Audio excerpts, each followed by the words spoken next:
नमस्कार, मैं हूं पुण्य प्रसून वाजपेयी। दस्तक में आपका स्वागत है। भारत की राजनीति में कोई भी मुद्दा आए वो अपनी उम्र जीता है और उसके बाद एक नया मुद्दा आ जाता है। तो क्या सर्जिकल स्ट्राइक की उम्र पूरी हो गई और अब अयोध्या या राम नाम का जिक्र हो चला है?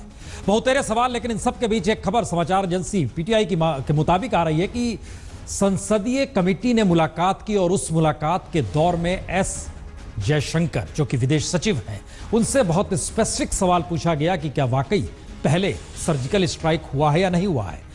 उनका जवाब था प्रोफेशनली हुआ है, टारगेट लेकर किया गया है, एक लिमिटेड एरिया में टेररिज्म के खिलाफ अटैक हुए हैं। ये पीटीआई की खबर है और इन सब के बीच ये महत्वपूर्ण है, जिस बात का जिक्र लगातार होता था उसका जिक्र। लेकिन इन सब के बीच एक खबर आ रही है, मुंबई एयरपोर्ट पर संदिग्ध ड्रोन दिखाई दिया है। ड्रोन के जरिए डोमेस्टिक एयरपोर्ट पर, ड्रोन का मतलब यह है कि उसमें कहीं कैमरे के जरिए तस्वीर ली जा सकती है। और इससे पहले ड्रोन जो भी दिखाई दिया है वो राजस्थान के बॉर्डर पे दिखाई दिया है या पंजाब के बॉर्डर पे दिखाई दिया है। लेकिन मुंबई एयरपोर्ट पर संदिग्ध ड्रोन का दिखना, ये सौरभ इस वक्त साथ में। सौरभ, क्या जानकारी है? ये इसमें जानकारी ये है कि आज शाम को इंडिगो की फ्लाइट थी जो दिल्ली से मुंबई आ रही थी।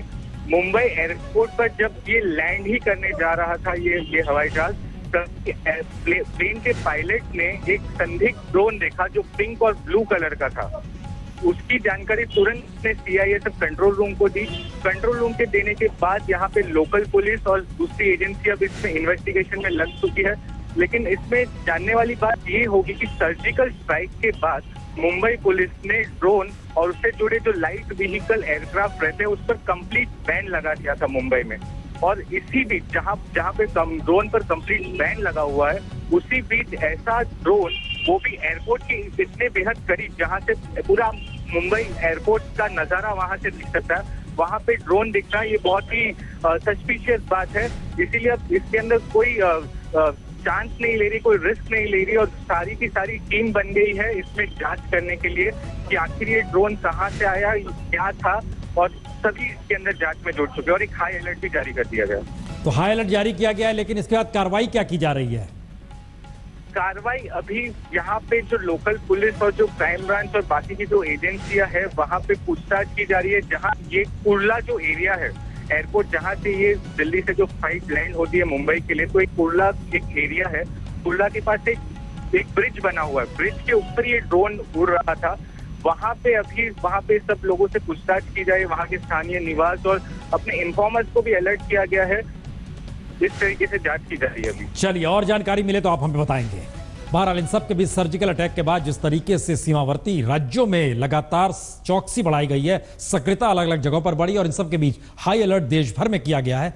अगर ये ड्रोन संदिग्ध अवस्था में है तो कहीं उसको लेकर अब जांच देखनी होगी। लेकिन जिस तरीके से इससे पहले गुब्बारे दिखाई दिए थे उसको लेकर भी बड़ा हंगामा मचा था, लेकिन बाद में वो मामला भी कहीं पता चला कि वो यूं ही था। खैर, बहरहाल सक्रियता है, जरूरी भी है, चौकसी भी जरूरी है। लेकिन आइए, दस्तक में बात आज होगी, क्या वाकई इस देश के भीतर मुद्दे अगर बदलते चले जाते हैं तो रामबाण दोबारा उस अयोध्या के 0 माइल पर जा पहुंचा है, जो बार बार हर सत्ता के दौर में 0 माइल के तौर पर उभरता है और फिर अस्त हो जाता है। रिपोर्ट देखिए।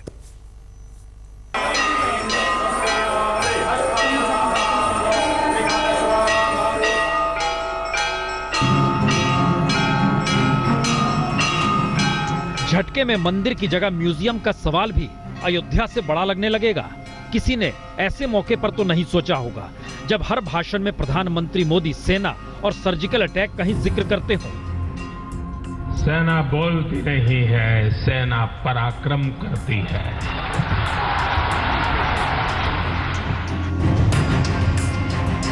लेकिन सर्जिकल अटैक की इस आवाज पर प्रधानमंत्री की आवाज भारी क्यों पड़ गई? जय जय श्री राम, जय जय श्री राम, जय जय श्री राम, जय जय श्री राम। जी, शायद इस देश का नॉस्टैल्जिया यही है, या फिर बीजेपी और संघ परिवार भी मान रहा है कि प्रधानमंत्री मोदी को हर फ्रंट पर न सिर्फ सक्रिय दिखाई देना है बल्कि हर मुद्दे को जिलाए रखना है, क्योंकि हर मुद्दे की एक उम्र होती है और बीजेपी और संघ परिवार के मुद्दे पीछे छूट न जाएं, इसीलिए हर फ्रंट पर प्रधानमंत्री मोदी खुद ही सक्रिय हो रहे हैं। और इस कड़ी में अयोध्या में म्यूजियम का राग छवि गढ़ने की कवायद भी है। क्योंकि 2.5 दशक पहले मोदी राम मंदिर के मसले पर कट्टर दिखाई देते थे जब वो आडवाणी के साथ खड़े थे, लेकिन 2.5 दशक बाद मोदी पीएम होकर लिबरल नजर आते हैं। बिल्कुल वाजपेयी की तर्ज पर खुद को दिखाना चाहते हैं, जहां सरकारी नारा है सबका साथ, लेकिन यूपी के चुनाव के लिए नारा है जय जय श्री राम, जय जय श्री राम, जय जय श्री राम, जय जय श्री राम। सबका साथ सबका विकास, जय जय श्री राम, सर्जिकल स्ट्राइक, सेना का पराक्रम, बहुत सारे मुद्दे हर जहन में होंगे। लेकिन जब जब जिक्र अयोध्या का होगा और 0 माइल पर आप खड़े होंगे तो बार बार छवि गढ़ने का सवाल भी होगा। वो दौर वाजपेयी का था, ये दौर मोदी का है। स्थितियां बदली हैं क्या? देखिए रिपोर्ट। जय श्री राम, जय श्री राम, जय जय श्री राम। ये अब की आवाज है। वहां नुकीले पत्थर निकले, उन पर तो कोई नहीं बैठ सकता, तो जमीन को समतल करना पड़ेगा, बैठने लायक करना पड़ेगा। और ये तब की आवाज है। तो दोनों आवाजों की दिशा एक ही है, दोनों आवाजों में समानता है, क्योंकि दोनों आवाजों का रुख अयोध्या के राम मंदिर की ध्वनि को ही जगाता है। तो क्या राम मंदिर की जगह राम के नाम पर म्यूजियम के जरिए अयोध्या का अलग नए तरीके से जगाने की तैयारी शुरू हो चली है? मन बन चुका है, माहौल बन चुका है, शुरुआत हो चुकी है, रामलला का आदेश हो चुका है। देश के सांस्कृतिक मंत्री महेश शर्मा की आवाज कहीं वाजपेयी के दौर के आडवाणी की याद तो नहीं दिलाती, जो रथ यात्रा से निकले तो बोल तीखे थे। हमको कहने का पूरा हक है कि जहां राम का जन्म हुआ था, जहां राम का जन्म हुआ था, मंदिर वही बनाएंगे।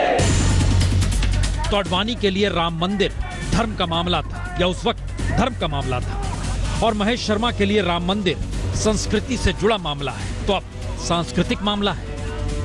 इस भव्य म्यूजियम के माध्यम से भगवान राम और रामायण का चित्रण एक ऐसे आधुनिक तरीके से वर्चुअल म्यूजियम के माध्यम से किया जाएगा। यानी राम मंदिर धर्म से फिसलकर सांस्कृतिक घेरे में आ गया है, तो मंदिर की जगह म्यूजियम से इस दौर में अलग जगाना शुरू हुआ है। लेकिन नया सवाल हिंदू धर्म या सांस्कृतिक राष्ट्रवाद का नहीं, बल्कि 2.5 दशक के बाद यूपी की राजनीति के 360 डिग्री में घूमने का है, जो उसी राम मंदिर के मुहाने पर जाकर खड़ी हो चुकी है। जहां एक वक्त वाजपेयी लिबरल नजर आते थे और आडवाणी कट्टर दिखाई देते थे, और राज्य में चेहरा कल्याण सिंह का था। एनआईसी की मीटिंग में मैंने स्पष्ट किया था कि गोली नहीं चलाऊंगा, गोली नहीं चलाऊंगा, गोली नहीं चलाऊंगा। और इस आवाज के पीछे संघ परिवार पूरी शिद्दत से खड़ा था, और इस तिकड़ी की कोई राजनीतिक काट कांग्रेस के पास उस वक्त नहीं थी। संयोग से इसी तिकड़ी की तलाश यूपी चुनाव से ऐन पहले शुरू हुई है बीजेपी के भीतर। यह तो हर कोई समझ रहा है कि वाजपेयी की तर्ज पर मोदी मौजूदा दौर में लिबरल नजर आएंगे, जो विकास की बात कहेंगे, गरीबों का जिक्र होगा, समाज के आखिरी व्यक्ति तक पहुंचने की सोच भी होगी। लेकिन राम मंदिर के नाम पर आडवाणी की तरह केंद्र में कौन सा चेहरा होगा और राज्य में कल्याण सिंह की तर्ज पर कौन सा चेहरा होगा? अब इस कतार को टटोला जा रहा है, बनाया जा रहा है, और इस फहरिस्त में कई चेहरे हैं, हर के बोल तीखे हैं। राम हमारी आस्था का केंद्र है, राम हमारे कण कण में बसे हुए हैं, राम इस अयोध्या की माटी के रथ में बसे हुए हैं, लाखों करोड़ों लोगों की आस्थाओं के केंद्र है हमारे भगवान राम। इस देश के प्राचीन विरासत को लेकर के तमाम प्रकार के circuit, Ramayan circuit, Krishna circuit, Buddha circuit, केंद्र की मोदी जी के नेतृत्व की सरकार बना रही है। हम चाहते हैं पहले राम मंदिर बने और साथ में उसको भी बनाओ, कहाँ आपत्ति है किसी को? यानी यूपी की सियासी राजनीति जब अतीत के रास्ते चल निकली है, तो आखिरी सवाल यही कि 2.5 दशक पहले प्रधानमंत्री होकर वाजपेयी संसद में ये कहने से नहीं चुके थे उन्हें बहुमत नहीं है, इसीलिए राम मंदिर नहीं है। तो तब बहुमत नहीं था, लेकिन अब तो बहुमत है, और वाजपेयी के जन्मदिन के दिन यानी 25 दिसंबर को लखनऊ में प्रधानमंत्री मोदी की रैली भी है। तो हर जहन में ये सवाल तो है, क्या सिर्फ जय श्री राम का नारा गूंजेगा या कोई नया खाका खींचा जाएगा? जय श्री राम, जय श्री राम, जय जय श्री राम, जय जय श्री राम। जाहिर है ये एक सवाल है कि अयोध्या माइलस्टोन भारत की राजनीति का हमेशा के लिए बन चुका है, या इस दौर में सर्जिकल स्ट्राइक का जिक्र बार बार किया जा रहा है और उसके जरिए एक नई माइलस्टोन बनाने की कोशिश राजनीतिक तौर पर भी हो रही है। शायद इसीलिए जिक्र आज इजराइल तक का हो गया। रिपोर्ट देखिए। इस देश ने कभी भी दुनिया में कहीं आक्रमण नहीं किया। जो आतंकवाद को पनाह देते हैं, जो आतंकवाद को मदद करते हैं, अब तो उनको भी बख्शा नहीं जा सकता। सेना बोलती नहीं है, सेना पराक्रम करती है।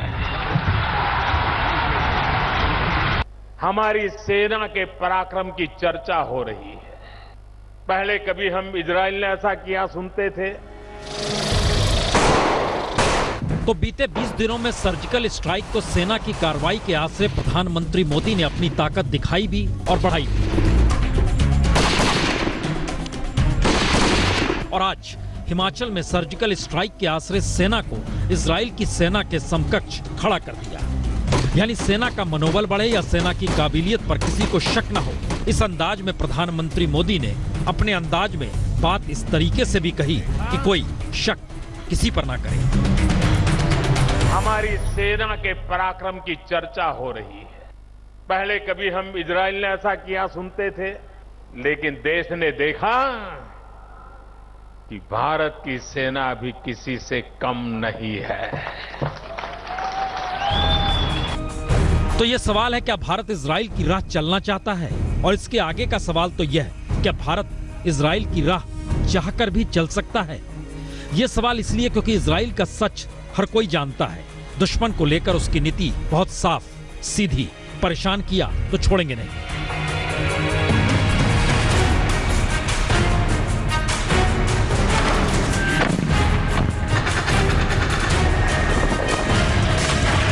याद कीजिए, जून 1976 इजराइल के तेल अवीव से पेरिस जा रहे विमान का फलस्तीनी गुरिल्लाओं ने अपहरण किया तो इजरायली कमांडो ने 4000 किलोमीटर दूर दुश्मन देश में हाईजैकर्स का खात्मा कर दिया और विमान के 102 यात्रियों को बचा लिया। ये ऑपरेशन एंटीव आज भी मिसाल है। लेकिन फिर आपको याद आएगा वाजपेयी के दौर में कंधार का विमान अपहरण का मसला। जी, उस वक्त क्या हुआ था, ये कहने की बात नहीं। फिर याद कीजिए 1972 में जर्मनी के म्यूनिक ओलंपिक गेम्स में फिलिस्तीन के मुस्लिम आतंकवादियों ने 12 इजरायली खिलाड़ियों को मार डाला तो खुफिया एजेंसी मोसाद ने सबको चुन चुन कर मारा। और याद कीजिए अरब देशों ने 6 बार इजराइल से जंग लड़ी, लेकिन हर बार इजराइल ने उनके दांत खट्टे किए। और वजह भी यही कि टर्की और सीरिया जैसे देशों से घिरे होने और बगदादी के लगातार इजराइल को बड़ा दुश्मन कहे जाने के बावजूद इजराइल पर हमला करने की हिम्मत आईएस आज तक कर नहीं पाया।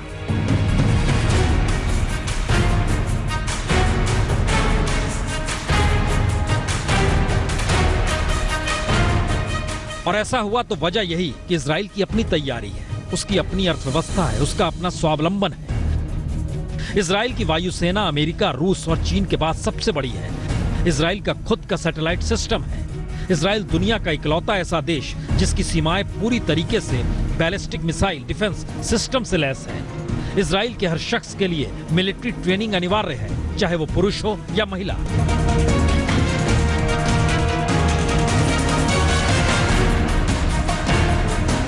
और तो और इजराइल ने अपनी एक नीति बनाई कि पूरी दुनिया में अगर कोई भी यहूदी कहीं भी रहता है तो वह इजराइल का नागरिक है, यानी राष्ट्रवाद का प्रखर रूप। लेकिन भारत में राष्ट्रवाद राजनीति के साए में कब सस्ती लोकप्रियता का मोहरा बन जाती है, ये राजनेता खुद नहीं जानते। और खुद अपनी पीठ ठोकने की राजनीति अब कूटनीति को हाशिए पर डाल देती है तो पता ही नहीं चलता। मसलन ब्रिक्स सम्मेलन में ही प्रधानमंत्री मोदी ने पाकिस्तान को आतंक की जननी कहा तो प्रचारित यही हुआ, पाकिस्तान को बड़ा झटका मिला। लेकिन इसी आतंक की जननी पर ना रूस ने कुछ कहा ना अमेरिका ने। कोई प्रतिक्रिया तो दूर, एक शब्द तक नहीं कहा। और चीन तो ये कहने से नहीं चुका कि आतंकवाद को किसी धर्म या देश से जोड़कर ना देखा जाए। और तो और पाकिस्तान की महान कुर्बानियों को विश्व बिरादरी स्वीकार करे, इसे भी वो कह गया। और इजराइल के लिए सेना की मजबूती कितनी अहम है, इसका अंदाजा इस बात से भी लगाया जा सकता है कि इजराइल अपनी जीडीपी का तकरीबन 6.5% रक्षा बजट पर खर्च करता है, जबकि भारत में यह खर्च महज 2.5% है। लेकिन समझना यह भी होगा, इजराइल और भारत दोनों बिल्कुल जुदा हैं। इजराइल की कुल आबादी भारत के किसी एक जिले से भी कम है, सिर्फ 85 लाख, और वहां सभी नागरिक पहले सैनिक हैं और इजराइल के सत्ताधारी भी पहले सैनिक ही माने जाते हैं। और इजराइल अपने आप में इतना संपन्न है कि वहां प्रति व्यक्ति आय भारत की तुलना में 300 गुना ज्यादा है। जी, बावजूद इसके प्रधानमंत्री ने कहा, तो सुन लीजिए। हमारी सेना के पराक्रम की चर्चा हो रही है। पहले कभी हम इजराइल ने ऐसा किया सुनते थे? यकीनन इजराइल का जिक्र, सर्जिकल स्ट्राइक का जिक्र और इन सब के बीच सेना के पराक्रम का जिक्र और इन सब के साथ जय श्री राम का उद्घोष। दरअसल संघ परिवार के भीतर भी क्या कोई मंथन चल रहा है? और क्या मौजूदा वक्त में संघ परिवार सत्ता से इतर बड़ी सत्ता के तौर पर है, या फिर वह निशाने पर है तमाम सत्ताओं के? जरा इस रिपोर्ट को देखें।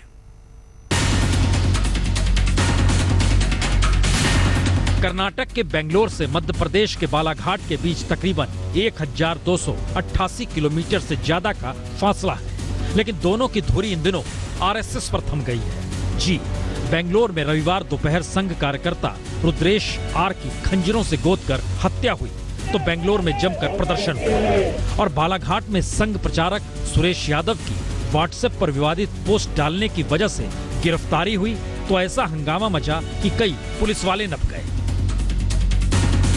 कर्नाटक में बीजेपी की सरकार नहीं है, लेकिन मध्य प्रदेश में तो है। कर्नाटक में संघ प्रचारक की हत्या हुई तो संघ ने एक दिन का बंद रखा, लेकिन बालाघाट में संघ प्रचारक की गिरफ्तारी हुई तो जेल में पिटाई के आरोप के चलते एएसपी राजेश शर्मा समेत 5 पुलिसकर्मियों को निलंबित कर दिया गया, और तो और उनके खिलाफ जानलेवा हमले का केस भी दर्ज कर दिया गया। बेंगलोर में संघ कार्यकर्ता कांग्रेस पर राजनीतिक आरोप लगा रहे हैं, पुलिस कुछ नहीं करती ये आरोप कर रहे हैं, लेकिन बालाघाट में पुलिस वालों के परिवार कह रहे हैं नक्सलियों से डर नहीं लगता, संघ से लगता है। तो जिस तरीके से पुलिस वालों के ऊपर जो मुकदमे कायम किए गए प्रेशर में, दबाव में आकर के, वो खारिज होने चाहिए। तो टेंशन में है ना सब, टेंशन तो सबको होगी। जितने सदस्य आए सभी पुलिस परिवार से। जी, सवाल बेंगलोर या बालाघाट का इस दौर में नहीं है, सवाल तो यह है कि केरल के कन्नूर में भी इसी वर्ष 4 संघ कार्यकर्ताओं की हत्या हो चुकी है। और इस दौर में केरल में भी बीजेपी की सत्ता नहीं तो आरोप प्रत्यारोप का सिलसिला भी शुरू हुआ, लेकिन कई सवाल इससे इतर हैं। क्यों स्वयंसेवक निशाने पर है और क्यों स्वयंसेवक राजनीतिक सत्ता से ज्यादा महत्वपूर्ण हो चला है? बहुत तेरे सवाल, लेकिन इन सब के बीच जिक्र दोबारा बार बार हर नजर अयोध्या पर जाएगी।